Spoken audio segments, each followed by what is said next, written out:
नमस्कार दोस्तों, quality hub India के इस ट्रेनिंग मॉड्यूल में मैं आर्यन विश्वकर्मा आप लोग का बहुत बहुत स्वागत करता हूं।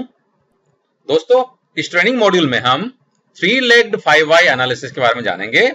दोस्तों, इसके पहले हमने 5 वाई एनालिसिस जो होता है, जो कि ट्रेडिशनल वे है रूट कॉज एनालिसिस करने का और इंडस्ट्री में काफी पॉपुलर है, उसका एक एडवांस वर्जन के बारे में हम जानेंगे। लेकिन दोस्तों, प्रोग्राम शुरू करने से पहले मैं सारे नए व्यूअर्स को बताना चाहूंगा कि क्वालिटी हब इंडिया के काफी सारे online training and certification program हैं, जो कि आप घर बैठे अपने कन्वीनियंस से सीख सकते हैं और अपने प्रोफेशनल करियर को एक नई ऊंचाई में लेके जा सकते हैं।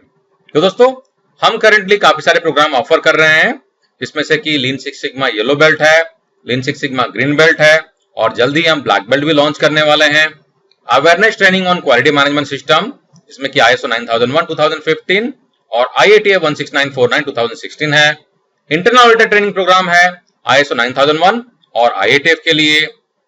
सर्टिफिकेशन प्रोग्राम हमारा MSA SPC पे एक प्रोग्राम है, APQP और PPAP में एक प्रोग्राम है और एक प्रोग्राम जो है जिसमें कंप्लीट सारे कोर टूल्स हैं, यानी कि APQP, PPAP, MSA SPC और FME है। Certification program on advance statistics है, जिसमें काफी सारे हाई एंड स्टैटिस्टिकल टूल सिखाए जाएंगे।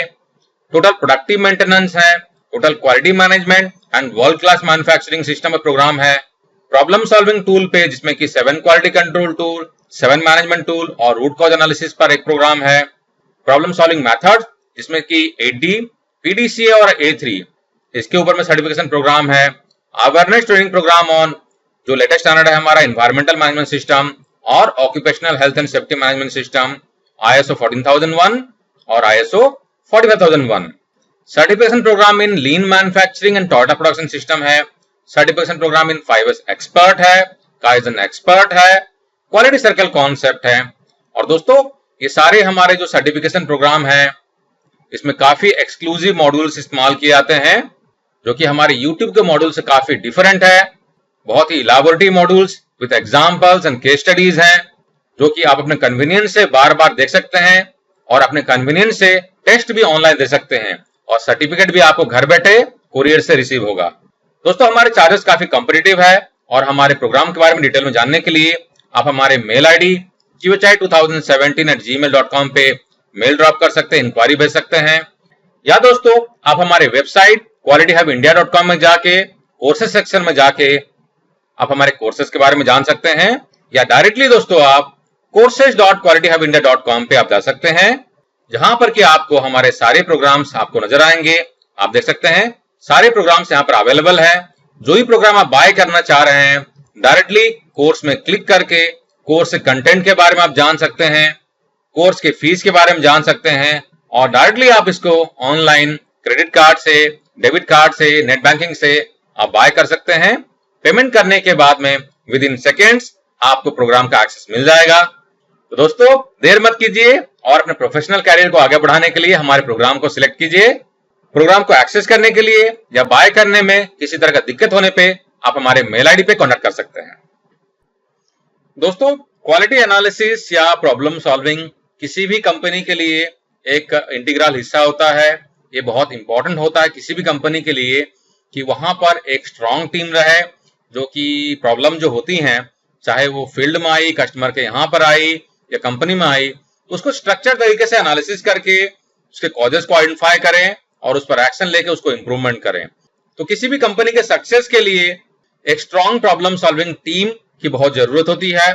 और दोस्तों, एक अच्छा प्रॉब्लम सॉल्वर जो होता है, उसके पास में काफी सारे टूल्स एंड टेक्निक्स होते हैं, जो कि हर एक तरीके सिचुएशंस को एनालाइज करके उसको इंप्रूव कर पाता है। तो दोस्तों, जो ट्रेडिशनल 5 वाई एनालिसिस है, ये काफी पॉपुलर है और एक बहुत ही अच्छा तरीका होता है किसी प्रॉब्लम के हम स्टेप बाय स्टेप अलग अलग लेवल में जाके वाई करते हुए हम पहुंचते हैं उसके रूट कॉज में और उसको एक्शन लेके इंप्रूव करते हैं।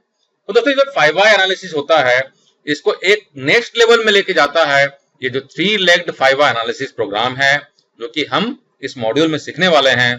तो दोस्तों, ये जो 3 लेग्ड 5 वाई एनालिसिस हैं, इसको आप अपने रूटीन के प्रॉब्लम सॉल्विंग के प्रोसेस में इस्तेमाल कर सकते हैं। आपका अगर इंटरनल प्रोसेस में रिजेक्शंस हो रही है, रिवर्क हो रही है, आप उसको प्रायोरिटाइज करके जो की इश्यूज है आप आइडेंटिफाई करके आप 3 लेग्ड 5 वाई का इस्तेमाल करके रूट कॉजेस को आइडेंटिफाई कर सकते हैं। अगर कस्टमर कंप्लेन आ रही है, वारंटी इश्यूज आ रही है, आप उस केसेस में भी इस टूल का इस्तेमाल करके रूट कॉजेस को बहुत स्ट्रक्चर तरीके से आइडेंटिफाई कर सकते हैं। आइए दोस्तों, अब हम समझते हैं ये जो 3x5 वाई एनालिसिस फिलोसॉफी है या 3-legged 5Y एनालिसिस फिलोसॉफी जो है, इसका डेवलपमेंट कैसे हुआ था और कौन इसके लिए रेस्पॉन्सिबल, इसका बैकग्राउंड क्या है। दोस्तों, जैसे कि हम जानते हैं कि मैनेजमेंट वर्ल्ड में काफी सारे लीडर्स हैं, काफी सारे एक्सपर्ट्स हैं जिन्होंने काफी सारे टूल्स का डेवलपमेंट किया, और उसमें से एक एक्सपर्ट का नाम जाना जाता है जो कि है मसाकी इमाई, जिन्होंने काइजन कॉन्सेप्ट को वर्ल्ड को दिया था और काइजन गुरु के नाम से उनको जाना जाता है। लेकिन मसाकी इमाई का नाम 5Y के लिए भी जाना जाता है, जिन्होंने कि 5Y कॉन्सेप्ट को 1970s में डेवलप किया था। और 5Y एनालिसिस में हम टिपिकली किसी प्रॉब्लम को सॉल्व करने के लिए उसके अलग अलग लेयर तक हम जाते हैं, यानी कि हम बार बार वाई करके पूछते हैं, है ना, प्रॉब्लम क्या था, वाई क्यों हुआ, फिर उसके बाद हम नेक्स्ट लेवल में जाते हैं, वाई क्यों हुआ, फिर नेक्स्ट लेवल में जाते हैं, वाई क्यों हुआ। इस तरीके से हम 4 बार 5 बार 6 बार वाई करते हुए हम रूट कॉज तक पहुंचते हैं। और दोस्तों, रिसर्च बताती है कि हम किसी भी प्रॉब्लम के रूट तक पहुंचने के लिए कम से कम हमें 5 बार वाई पूछना चाहिए। ये एक थंब रूल है, जरूरी नहीं कि हमेशा 5 वाई ही हो, कभी कभी 4 वाई में भी आप एक लेवल में पहुंच जाते हैं जहां पर कि आपको लगता है कि यार इस पर अगर एक्शन ले लिया तो मेरा प्रॉब्लम खत्म हो जाएगा। कभी कभी हमको कुछ और लेवल में जाना पड़ता है, यानी कि 6Y या 7Y भी करना पड़ता है। तो दोस्तों, 3x5 वाई एनालिसिस, जिसे कि हम 3-legged 5Y एनालिसिस मेथड भी कहते हैं, इसको 3-legged क्यों कहते हैं दोस्तों? क्योंकि हमारा जो जनरल 5Y एनालिसिस होता है, हम टिपिकली सिर्फ अकरेंस को आइडेंटिफाई करने के लिए हम 5 लेवल में वाई लेते हैं। लेकिन यहां पर हमारा 3-legged जो है, ये 3-legged, यानी कि यहां पर 3 अलग अलग एरिया के लिए हम वाई एनालिसिस करते हैं। और ये जो 3-legged होते हैं वो होता है स्पेसिफिक, डिटेक्शन और सिस्टमैटिक। तो ये 3 एरिया पे हम अलग अलग वाई करते हैं और तीनों एरिया में हम रूट कॉज को आइडेंटिफाई करते हैं। तो आइए दोस्तों, अब जो ये हमारे 3 legs हैं, इनको थोड़ा सा इलाबोरेटिव तरीके से जानते हैं। तो दोस्तों, हमारे जो 3 legs हो जाएंगे, पहला लेग जो हो जाएगा दोस्तों, वो है स्पेसिफिक लेग, यानी कि ये जो होता है हमें हेल्प करता है कि ये जो अकरेंस है, यानी कि जो प्रॉब्लम है ये क्यों अकर किया, इसके हमें रूट तक जाने में हेल्प करता है। और हम यहाँ पे स्पेसिफिक लेग अकरेंस के लिए वाई करते हैं और टिपिकली 5 बार वाई करने के बाद में हम रूट तक पहुंचते हैं और उस रूट पर एक्शन लेके अकरेंस को खत्म करने की कोशिश करते हैं। दूसरा जो हमारा लेग है दोस्तों, वो है डिटेक्शन लेग, यानी कि ये जो था कि अकर क्यों हुआ प्रॉब्लम, दूसरा जो है अकर अगर हुआ है तो ये डिटेक्ट क्यों नहीं किया गया, डिटेक्शन कहां पे, डिटेक्शन मेरे प्लांट में, मेरे प्रोसेसेस में। Let's say for an example, अगर आपका एक मैन्युफैक्चरिंग प्रोसेस चल रहा है और मैन्युफैक्चरिंग प्रोसेस में वेल्डिंग ऑपरेशन में कोई डिफेक्ट निकल के आ गया है ना, तो आपका क्वेश्चन है कि ये जो डिफेक्ट है ये कस्टमर तक क्यों पहुंच गया। पहला कि ये डिटेक्शन जो है इन प्रोसेस में डिटेक्शन क्यों नहीं हुआ डिफेक्ट का, दूसरा ये इन प्रोसेस में तो पकड़ा नहीं गया है ना, फिर ये पीडीआई स्टेज में क्यों नहीं पकड़ा गया। यानी कि मुझे इन प्रोसेस में और पीडीआई में दोनों में डिटेक्शन में जो फेलियर्स हुए हैं उसका वाई करना है। और यहां पर हम फोकस करते हैं कि मेरा इन प्रोसेस स्टेज और पीडीआई स्टेज, उनमें क्या कमी है कि वहां पर हमने इस प्रॉब्लम को अकर होने के बाद में डिटेक्ट नहीं कर पाए। तो दूसरा जो मेरा फोकस रहता है वो सिर्फ रहता है डिटेक्शन पे फोकस रहता है।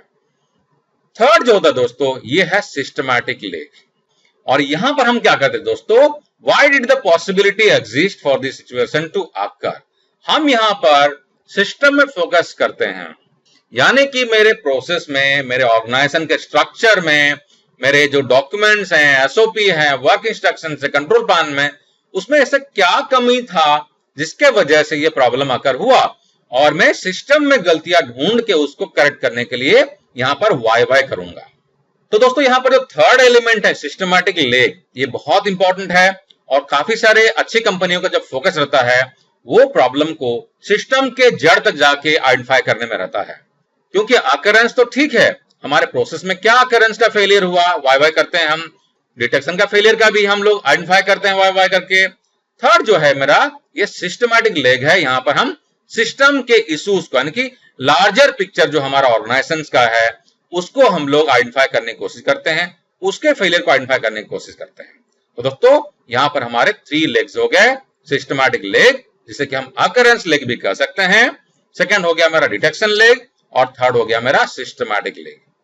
आइए दोस्तों, अब हमारा ये जो 3 लेग 5 एनालिसिस है, इसको कैसे आपको एग्जीक्यूट करना है, यानी कि आप अगर किसी प्रॉब्लम में इस मेथड का इस्तेमाल करना चाह रहे हैं, इस टूल का अगर इस्तेमाल करना चाह रहे हैं, तो किन स्टेप्स को आपको फॉलो करना पड़ेगा उसके बारे में जानते हैं।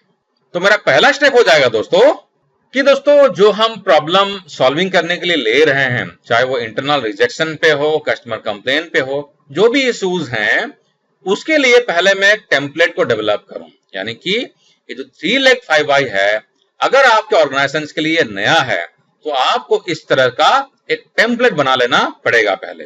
यानी कि यहां पर कि 3 तरह के लेग वाई करके प्रोग्रेस करेंगे। पहला लेग मेरा जो हो गया, ये मेरा अकरेंस के लिए या स्पेसिफिक लेग हो गया।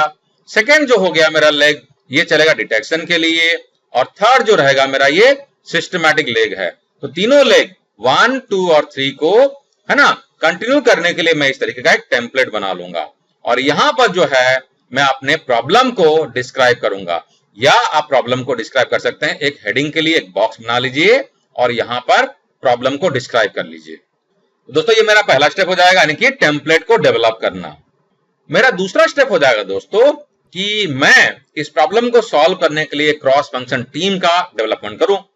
अब चूंकि इस तरह के प्रॉब्लम के लिए एक क्रॉस फंक्शन टीम जो होता है एक आइडल होता है, यानी कि आइडियल सिनारियो में जहां जहां पर प्रॉब्लम में अलग अलग डिपार्टमेंट को इन्वॉल्व करने की जरूरत है, वहां पर एक क्रॉस फंक्शन टीम का गठन कर लें।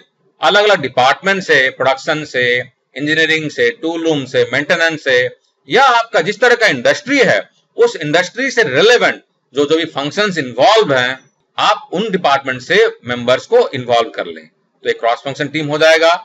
तो दोस्तों मैं यहां पर क्लैरिफाई करना चाहूंगा कि टिपिकली हमारे जो टीम होते हैं 2 तरह के होते हैं। एक होता है नेचुरल वर्किंग ग्रुप, जिसमें कि एक ही फंक्शन से अलग अलग मेंबर्स मिलकर प्रॉब्लम को सॉल्व करते हैं। अगर दूसरे डिपार्टमेंट का इन्फ्लुएंस नहीं है तो आप नेचुरल वर्किंग ग्रुप भी यानी कि NWG भी बना सकते हैं। दूसरा जो होता है क्रॉस फंक्शन टीम यानी कि CFT, जहां पर कि अलग अलग डिपार्टमेंट से अलग अलग फंक्शन से लोग मिलके प्रॉब्लम को सॉल्व करते हैं। तो टिपिकली क्रॉस फंक्शन टीम या मल्टीडिसिप्लिनरी टीम का इस्तेमाल किया जाता है। हाँ, कुछ कुछ केसेस में नेचुरल वर्किंग ग्रुप भी काम करता है।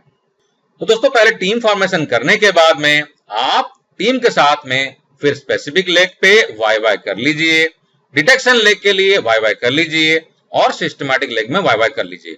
जो आपने टेम्पलेट बनाया हुआ है टेम्पलेट के हिसाब से आप कंटेंट को लोगों के साथ में ब्रेनस्टॉर्मिंग करते हुए वाई करके तीनों लेग के लिए कंटेंट को आइडेंटिफाई करते जाइए और रूट तक पहुंच जाइए। मेरा थर्ड स्टेप हो जाएगा दोस्तों, मैंने तीनों लेग पे वाई कर लिया है, अब उसको टेम्पलेट में प्रॉपर्ली भर लेना है, और जो भी मेरा रूट निकल के आया है उस पर मुझे एक्शन प्लान बनाना है। क्योंकि दोस्तों कोई भी सॉल्यूशंस विदाउट एक्शन प्लानिंग और कोई भी action planning without responsibility and target complete नहीं होता है। तो आप यहां पर आपने तीनों लेग में जो भी वाई आपने किया है, वाई करने के बाद में जो भी आपने रूट कॉजेस तीनों एरिया में आइडेंटिफाई किया है, उसके लिए एक्शन प्लान बना लीजिए और रेस्पॉन्सिबिलिटी और टारगेट सेट कर लीजिए। तो दोस्तों आशा करता हूं कि आपको ये जो टूल है, ये जो मेथड है समझ में आ गया होगा। आप इसको अपने प्रोग्राम में इस्तेमाल करें और अपने कंपनी के प्रॉब्लम को सॉल्व करें। तो दोस्तों हमारे साथ बने रहने के लिए बहुत धन्यवाद। टेक केयर दोस्तों, जय हिंद।